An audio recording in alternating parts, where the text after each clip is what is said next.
Pathikrit, I mean, though we have been dealing with all OPEC, major OPEC countries individually, like our relation with the Saudi Arabia and with Iran, let's say with other countries, are very strong and at its own level. So this hegemony of OPEC is, do you think, something different, and we can counter, we have to counter, and our over dependency to the OPEC is something we should talk or we should be concerned or not?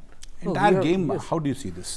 See, one incident happened last year when SR oil was acquired by Rosneft of Russia. That's right. That itself was again the Russian investment in downstream market where they acquired a refinery. Invariably, the oil would either come from a Russian field or a Russian owned field or a place where Russians are more comfortable, such as Iran. The other thing is that yes, we are probably the only country in the world today which is negotiating with the Saudis to have a $44 billion refinery in India. And at the same time, we have opened a port in Chabahar of Iran, investing in their ports for import also and for using their area for access to Central Asia through Afghanistan, bypassing Pakistan. And we have been, so for the issue of hegemony is concerned, there is not only a hegemony of OPEC, there is a hegemony of United States also. Because they are the ones who told India that because of the sanctions, don't buy from Iran. Don't buy from Iran. So that was the time when the External Affairs Minister said that we don't agree to American sanctions, we only believe in United Nations sanctions.